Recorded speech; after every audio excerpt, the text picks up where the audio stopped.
e bom dia, boa tarde, boa noite, pessoal. Desculpa aqui a coceira. Feliz ano novo. Esse vídeo ainda é referente ao ano de 2021, mas ele está rolando hoje, 2022. A gente teve não só a questão da mudança, mas a gente também teve festa em casa. Estou com meus familiares aqui. Passamos um ano muito legal e vamos esperar que nós tenhamos um 2022 muito bom também. Eu não vou entrar nessa de desejar um feliz ano novo para você. Eu vou dizer o seguinte, que você seja melhor em 22 do que foi em 21 e siga em frente com as suas leituras, tá bom?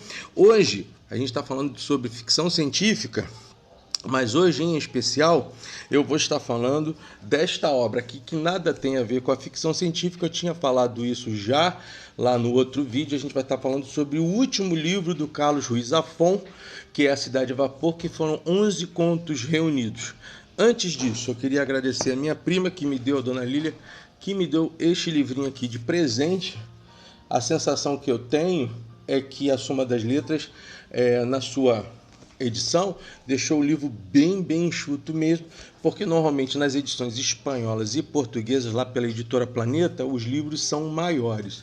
Isso quer dizer que esta letra, até aqui na impressão, na edição, não ficou ruim, mas as letras, tanto na edição de Portugal quanto na edição da Espanha, tiveram letras maiores, mas não tem nenhum problema, é diferente do que aconteceu lá com o Labirinto dos Espíritos. Quem nunca leu Carlos Ruiz Zafón, o que eu tenho a dizer sobre ele é o seguinte. Primeiro, esta obra que eu estou falando aqui para você, por ela ser uma última obra e ser um livro póstumo, ele morreu em 2020 com 57 anos por conta do câncer. Ele teria uma vida, não tenho dúvida que ele teria uma vida muito profícua na literatura, mas infelizmente o câncer o levou antes do tempo.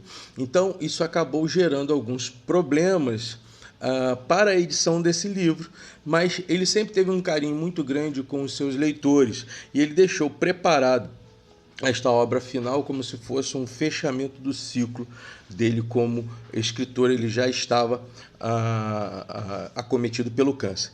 Este livro aqui, antes de falar um pouquinho sobre ele, semana que vem nós vamos estar falando, continuando, e vamos fechar aquele ciclo da ficção científica, C.S. Lewis Perelandra, o terceiro livro da trilogia cósmica. Um papo muito legal. Vamos falar de eternidade, vamos falar de cientificismo e de ciência, nós vamos falar de religião, nós vamos falar de espiritualidade, nós vamos falar de ética, tudo que abrange o cenário do C.S. Lewis. Talvez o C.S. Lewis seja o autor que eu mais tenha falado aqui neste canal. E para que eu não seja injusto, eu queria estar convidando a vocês a estar visitando aqui, olha, o canal do professor Josafá Henrique da Silva, o Leitura no Caminho, lá no YouTube.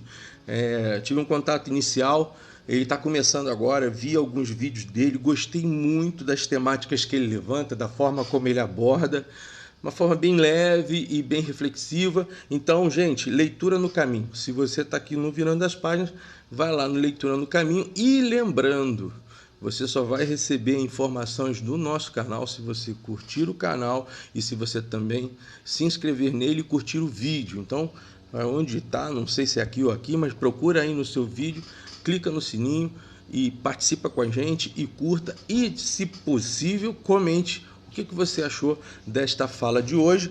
Vamos lá, logo de cara, quando a gente vê o Cidade a Vapor, a gente tem que pensar que o diálogo principal desta obra se dá com a quadrilogia dos livros esquecidos.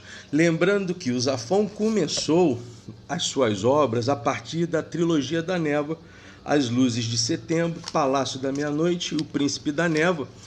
São livros que fizeram parte da trilogia da Névoa e que não têm um segmento um para com o outro, mas que começa a mostrar a maturidade de um escritor barcelonês que tem uma sensibilidade muito grande nos seus personagens, consegue fazer uma linha muito interessante nos seus roteiros e que sempre presenteia a gente com surpresas. Esses aqui foram livros infanto-juvenis ou adolescentes, mas que você pode estar lendo também. A fronteira do Carlos Ruiz Zafón entre a trilogia da Névoa e a quadrilogia dos livros esquecidos está aqui, ó, no livro Marina. No livro Marina você começa a ter um pouquinho do espírito que nós vamos observar lá na quadrilogia dos livros esquecidos, começando logo pela Sombra do Vento, tá certo? Então, você começa também, você pode estar lendo esta obra. Você não deve estar lendo, então, Cidade a Vapor logo de cara.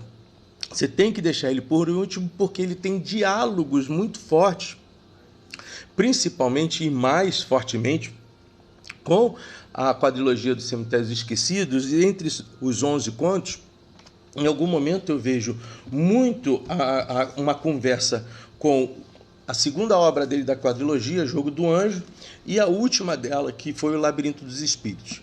Deixa eu dar uma explicação para você. Este livro, logo de cara, você vai lá no final, existe na página... deixa eu ver aqui, gente. Está aqui. Logo depois de Apocalipse 2 minutos, que é o último conto, existe na página 179 uma informação sobre a bibliografia. Então ele vai dizendo o seguinte: os relatos Blanca e o Adeus, Sem Nome e Uma Senhorita em Barcelona são publicados aqui pela primeira vez, ou seja, eles eram contos inéditos. Outros contos foram publicados em outros editoriais, jornais ou revistas que propuseram então esses restantes desses contos do barcelonês Zafón. Então, Rosa de Fogo foi publicado no Magazine em 2012, Príncipe de Parnaso, que é de certa forma uma homenagem a Cervantes, o maior autor espanhol, em 2012 na editora Planeta, que é a editora de Portugal e Espanha que trabalhava as edições europeias do Zafón. Lenda de Natal vai ser no La Vanguardia em 2004, Gaudí em Manhattan, que também é uma homenagem que o Zafón fará ao arquiteto modernista Antônio Gaudí, né? Isso vai ser escrito entre 2002 e depois retorna em 2020. E vem A Mulher a Vapor, em 2005, pela editora Planeta, Alice ao Amanhecer, em 2008, pela Planeta também. Mulher a Vapor deu título A Mulher de Vapor, publicado em 2005 pela Planeta. E depois, por final, Apocalipse em 2 minutos saiu no The Cultivating Thought Author Series, do Chiplot, dirigida por Jonathan Safran Foer. Foi traduzida em inglês pelo Alex Guarda Berdielli. Tá certo? Então, você tem então aqui os 11 contos que, por final, a editora Planeta e depois a Suma das Letras, que tem por direito as edições no Brasil, fizeram homenagem ao Zafón. Então são contos e que muitos deles vão se entrelaçar com a realidade encontrada no Cemitério dos Livros Esquecidos. Logo de cara, você vai começar a perceber nos primeiros capítulos, os 2 primeiros contos, tanto Blanca e o Adeus, quanto depois o Sem Nome, todos os 2 vão estar tratando de um dos escritores malditos de Zafón, que é o Davi Martin, né? Você tem o Carlax também, mas o Davi Martin, ele é o primeiro escritor maldito dentro das obras do Zafón. Então você vai ter nesse primeiro conto, Blanca e Adeus, uma espécie de pensamento do Davi Martin sobre as relações que teria com esta moça Blanca, e que, na verdade, estão inseridas na memória poética do Davi Martin, do personagem. Isso não quer dizer que tenha sido uma realidade. Posteriormente, em Sem Nome, mostra a essência da vida do Davi Martin, inclusive sendo filho de uma mãe sem nome, que o tem e logo depois morre, e todo esse processo de orfandade do Davi Martin vai ser trabalhado com muito critério por parte do Zafón. O Zafón tem uma especialidade: ele é um barcelonês. Os livros, por exemplo, O Sombra do Vento, se passa no período da Segunda Guerra Mundial. Logo depois, Carlos Zafón, quando ele vai escrever O Jogo do Anjo, ele já desce 20 anos, na década de 20, e são contextos que você tem a família Samperi, o Cemitério dos Livros Esquecidos, e os mais diversos personagens icônicos, dos quais o que eu mais gosto, sem dúvida nenhuma, é o Fermín Romero Torres, que é pelo próprio Zafón, ele era tido como o personagem que mais representava definitivamente o contexto, o rosto daquilo que o Zafón se sentia como significância de vida, tá certo? Então, você tem todos esses elementos que vão aprofundar o Zafón. Aí está falando, por exemplo, de Ramblas, a grande avenida de Ramblas em Barcelona. No conceito de Ramblas, essa metáfora de vida e metáfora viva que ele acaba produzindo dentro de Ramblas, mostrando todos os lugares e dando os detalhamentos muito claros dos elementos físicos, arquitetônicos, dos projetos institucionais, das relações culturais, dos próprios personagens. A Barcelona toma vida e se torna um personagem na mão do próprio Zafón. Então, ele vai trabalhar isso com muita avidez. E todo personagem do Zafón, ele é muito existencial. As pessoas às vezes me perguntam sobre o que é o quadrilogia do Cemitério dos Esquecidos. Perguntam se tem tragédia. Tem tragédia. Se tem comédia. Tem comédia. Se tem suspense. Tem suspense. Se tem romance. Tem romance. Se tem contexto histórico. Tem contexto histórico. A obra do Zafón vai fazer com que ele, no século XXI, seja considerado o melhor e o mais completo escritor espanhol, tá certo? Desse período. E ele está, talvez, entre os 5 maiores romancistas espanhóis de toda a era, e ele vai, obviamente, homenagear Cervantes, que é o ícone de tudo aquilo que a literatura espanhola nos pôde dar. Lá no terceiro conto é uma senhorita em Barcelona, mais um personagem pilantra que se utiliza da vida de uma filha que é uma filha meio que adotiva, que recebe uma certa herança e ao mesmo tempo perde tudo de um contexto, usa esta filha para poder trapacear dentro do mundo barcelonês. É mais ou menos isso que é o Eduardo Sentes, e vai também trazendo um currículo daquilo que, obviamente, a gente fala da tragédia zafoniana, né? Ele não foge da expectativa do romance, mas ele foge de todos os enlaces terminarem sendo a melhor forma possível para nós quando queremos que um romance dê certo. Então, o Zafón, ele não tem nenhuma preocupação em fechar os laços emocionais da forma como você quer. Então, esteja preparado para perder pessoas na leitura do Zafón. Você vai perder personagens, você vai ver personagens adoráveis morrendo. E isso vai acontecer, por exemplo, com a mãe do Daniel Samperi, que é a Isabelle Samperi. Você vai ter essa cortina que está por trás de todos os vívidos escritos do Zafón e a emoção que ele joga ali.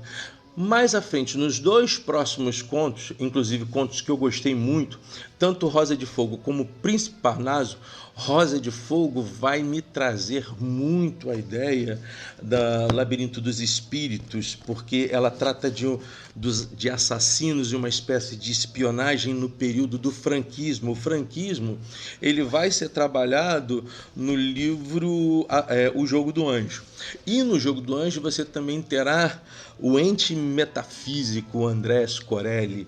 E o Andrés Corelli vai se relacionar dentro de um cenário do surgimento do mítico Cemitério dos Livros Esquecidos, e ao mesmo tempo ele vai se relacionar com ninguém, nada mais, nada menos que Miguel de Cervantes. E Parnaso aponta para uma das grandes obras de Cervantes, que é Viagem a Parnaso, né? Então você vai ter também todo o contexto, claro, da construção, da evidência, dos elementos formativos literários de Miguel de Cervantes, a pseudo-história desta vida, que é a vida de Cervantes, sua construção produtiva de suas obras, mas quem propõe e quem está ao lado de Cervantes propondo a ele, como também proporá uma estrutura de livros, sendo ele um editor mítico, misterioso, é o Andrés Corelli. O Andrés Corelli vai ser aquele que impulsionará Cervantes a escrever. Você também terá aqui dentro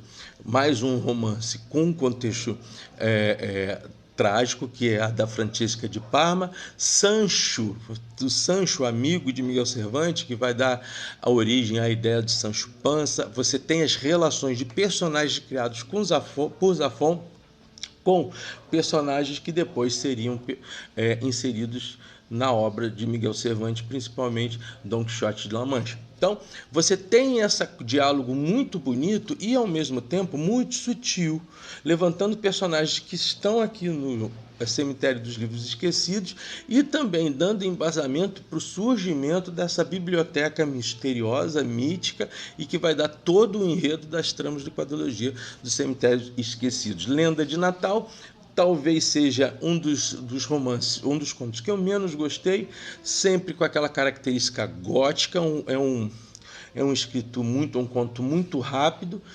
Você consegue ler esse livro, por exemplo, em 1 dia, 2 dias, se você quiser e tiver atenção, né? Então, Conto de Natal é um conto muito breve e, na verdade, se tornou um conto de ligação para aquilo que seria os contos também, outros 2 contos que eu gostei muito, que é Alicia ao Amanhecer, que é outra história evidente de um rapaz dentro da guerra da Revolução Espanhola e depois, logo depois, sobre o ambiente do General Franco, o domínio já da ditadura franquista, e ele vai estar participando com esta moça de um condomínio isolado, e são contextos muito próximos ao Labirinto dos Espíritos e muito próximos a, talvez, não a personagem principal, mas uma personagem icônica desse livro, que é a Alicia Gris. Logo depois ele vem com o Homem Cinzentos, né? Os Homens Cinzentos vai te transportar definitivamente para o ambiente que está inserido Carlos Ruiz Zafón com o Labirinto dos Espíritos, dos assassinos profissionais, daqueles assassinos do Estado franquista, da forma como são proporcionados as mortes, os elementos, digamos assim, bastante fortes e cirúrgicos, assassinos que têm a capacidade de avaliar e interpretar a morte apenas como um dado da sua profissão, tá certo? Mulher a Vapor, de novo, mais uma vez, uma tradução de um detento que acaba deixando a prisão e vai também morar num outro condomínio pobre.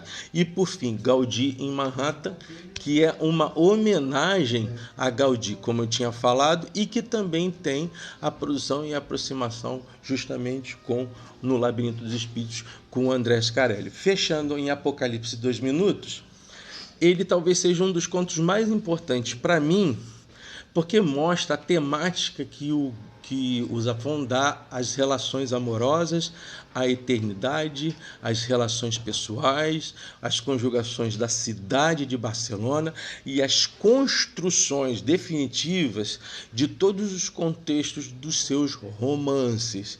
Então, é nada mais, nada menos que uma história muito bonita, na minha visão, muito bonita, e que fala sobre amor. Toda a obra do Zafón é uma obra projetada definitivamente para os contextos de amor. Gaudí, por exemplo, na virada do século XIX para o XX, é um enredo belíssimo que nos relembra justamente também os ambientes, não daqui, esse aqui do Jogo do Anjo, que são ambientes posteriores, anteriores à Sombra do Vento. Enquanto Sombra do Vento você tem a realidade da Segunda Guerra Mundial, na Sombra do Anjo você tem aquela década de 20 que precede a Segunda Guerra Mundial e que dá com muita ênfase à Revolução Espanhola.